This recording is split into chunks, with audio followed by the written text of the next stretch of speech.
1월 23일 토요일 큐티 시간입니다. 오늘 우리에게 주시는 하나님의 말씀은 누가복음 8장 16절로 25절까지의 말씀입니다. 누구든지 등불을 켜서 그릇으로 덮거나 평상 아래 두지 아니하고 등경 위에 두나니 이는 들어가는 자들로 그 빛을 보게 하려 함이라. 숨은 것이 장차 드러나지 아니할 것이 없고 감추인 것이 장차 알려지고 나타나지 않을 것이 없느니라. 그러므로 너희가 어떻게 듣는가 스스로 삼가라. 누구든지 있는 자는 받겠고 없는 자는 그 있는 줄로 아는 것까지 빼앗기리라 하시니라. 예수의 모친과 그 동생들이 왔으나 무리를 인하여 가까이 하지 못하니 혹이 고하되 당신의 모친과 동생들이 당신을 보려고 밖에 섰나이다. 예수께서 대답하여 가라사대 내 모친과 내 동생들은 곧 하나님의 말씀을 듣고 행하는 이 사람들이라 하시니라. 하루는 제자들과 함께 배에 오르사 저희에게 이르시되 호수 저편으로 건너가자 하시매 이에 떠나 행선할 때에 예수께서 잠이 드셨더니 마침 광풍이 호수로 내리치매 배에 물이 가득하게 되어 위태한지라. 제자들이 나와 깨워 가로되 주여 주여 우리가 죽겠나이다 한데 예수께서 잠을 깨사 바람과 물결을 꾸짖으시니 이에 그쳐 잔잔하여 지더라. 제자들에게 이르시되 너희 믿음이 어디 있느냐 하시니 저희가 두려워하고 기이 여겨 서로 말하되 저가 뉘기에 바람과 물을 명함에 순종하는고 하더라. 아멘. 오늘 본문에는 세 단락으로 나뉘어져 있습니다. 먼저 등불의 비유가 나옵니다. 모든 생명의 근원은 빛입니다. 하나님께서 천지 창조를 하실 때 제일 먼저 빛을 만드셨습니다. 빛이 생명의 근원이 되는 물질이기 때문입니다. 모든 생명체는 빛을 받아야 살 수 있습니다. 예수님께서는 자신을 빛으로 비유하셨습니다. 예수님은 영적 생명의 근원이 되십니다. 그래서 우리는 늘 주님의 빛을 받으며 살아야 합니다. 그래야 우리의 영혼이 살아나게 됩니다. 등불을 켜서 등경 위에 든다고 했는데 여기 말하는 등불은 복음을 상징하는 것입니다. 빛은 드러나게 되어 있습니다. 등불을 켜는 이유가 무엇입니까? 그 빛을 보게 하려는 데 있습니다. 복음을 감추어 두지 말라는 것입니다. 복음은 전파해야 한다는 그런 말씀입니다. 빛을 비추라고 말씀하신 이유는 세상에는 빛이 필요하기 때문입니다. 우리 태초부터 지금까지 인간이 가고 싶어하는 길은 성경을 보면 어둠의 길이었습니다. 그냥 내버려 두면 인간은 언제나 하나님을 버립니다. 그리고 암흑의 세상을 만들어 왔습니다. 이 어두움을 이기는 유일한 힘은 빛입니다.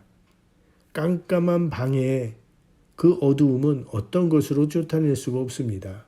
무력으로도 협박을 해도 어두움은 쫓겨나지 않습니다. 어두움은 빛을 비추면 자연히 사라지는 것입니다. 캄캄한 밤에 전등을 켜면 어둠은 물러가게 되어 있습니다. 그리스도인은 가는 곳마다 이 불을 켜는 사람이 되어야 합니다. 세상은 가는 곳마다 이 불을 켜는 사람이 있는가 하면 불을 끄는 사람도 있습니다. 이 신문이나 방송을 보면 마음에 감동을 주는 이야기들이 있습니다. 참 전혀 알지도 못하는 사람을 살리기 위해서 자신의 장기까지 떼어주는 이런 선한 사마리아 사람들의 이야기도 나옵니다. 그런가 하면 또 끔찍한 사건들도 나오지 않습니까? 예수님 당시에도 마찬가지였습니다. 예수님께서 부활 승천하신 후에 예수님의 제자들은 열심히 복음의 빛을 비추려고 했습니다. 그러나 예수를 반대하는 세력들은 그 불을 끄기 위해서 모든 수단을 총동원해서 막았습니다. 제자들의 불은요 너무 작아서 금방이라도 꺼질 것 같은 그런 불안한 불이었습니다.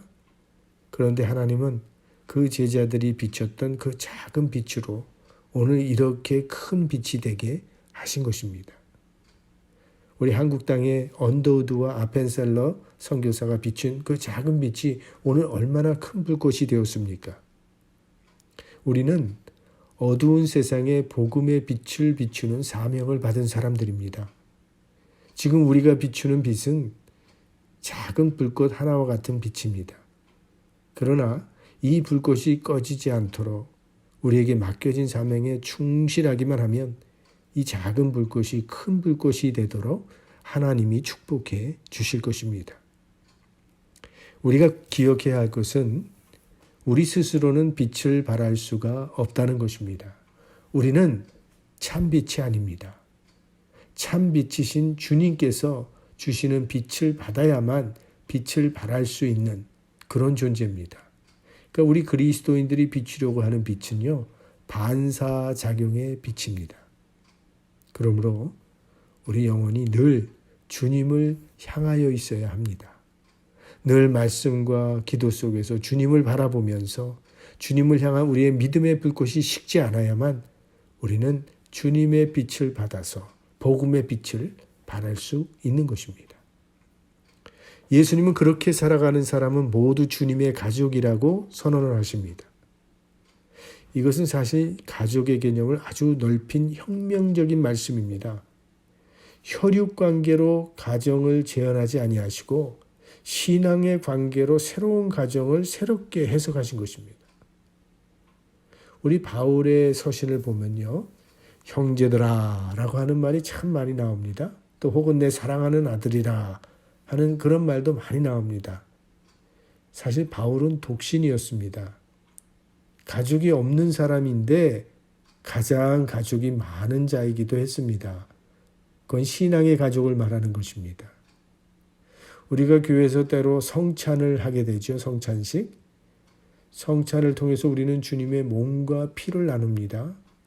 이건 한 핏줄이라고 하는 의미가 있는 겁니다.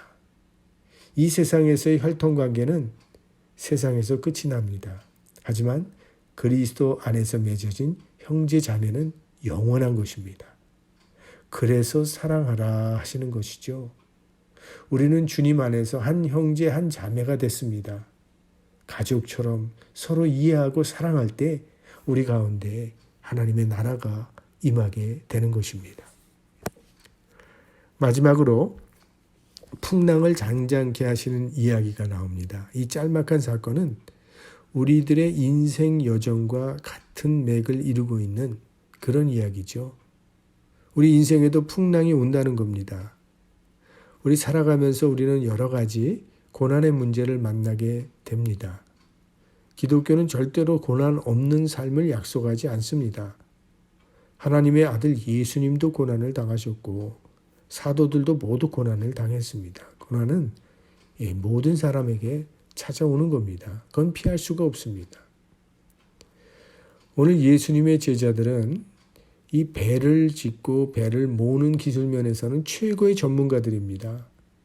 그래서 온갖 노력을 다 해봤을 텐데 이 풍랑 앞에서는 그런 기술이 아무 소용이 없었던 것 같습니다.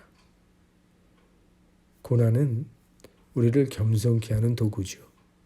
내가 얼마나 무기력한 존재인지 나의 무능을 깨닫게 해주는 것이 고난이죠. 자, 이 죽음의 위기 앞에 선 제자들, 마지막 수단으로 주무시고 계신 예수님을 깨웠습니다. 주님, 우리가 죽겠나이다. 이것이 기도죠. 이 제자들의 기도에 오늘 예수님께서 눈을 뜨셨습니다. 그리고 바람과 물결을 꾸짖어 잔잔케 하셨다 했습니다. 주님은 우리의 기도에도 응답하십니다. 주님은 인간의 고난을 절대 모른 채 하시는 분이 아니십니다. 인간의 고난에 동참하십니다. 그리고 해결해 주십니다. 그것이 예수님의 십자가 사건이 아니겠습니까? 여러분은 어떤 고난의 문제가 있습니까? 주님께 기도하십시오. 우리 삶을 흔들고 있는 바람과 물결을 우리 주님께서 잔잔케 해주실 것입니다. 바람과 바다가 잔잔해진 것을 본 제자들은 예수님을 향해서 경외심을 갖게 되었습니다. 저희가 두려워하고 기이 여겨 서로 말하되 저가 뉘기에 바람과 물을 명함에 순종하는고 하더라. 고난은 숨겨진 축복이라는 말이 있죠. 고난은 우리를 무너뜨리려 있는 것이 아닙니다. 오히려 예수님이 얼마나 위대한 분이신지를 우리 삶 가운데 체험할 수 있는 기회가 되는 것이지요. 여러분을 가로막고 있는 고난이 오히려 주님의 사랑과 능력을 체험하는 전화위복에 숨겨진 축복이 될 수 있기를 축복합니다. 우리가 풍랑을 만날 때 가져야 할 믿음이 있습니다. 예수님도 우리가 탄 배에 함께 타고 계시다는 믿음. 오늘 제자들이 무서워했던 이유는 바람과 파도만 보았지 그들과 함께 계신 주님을 보지 못했기 때문입니다.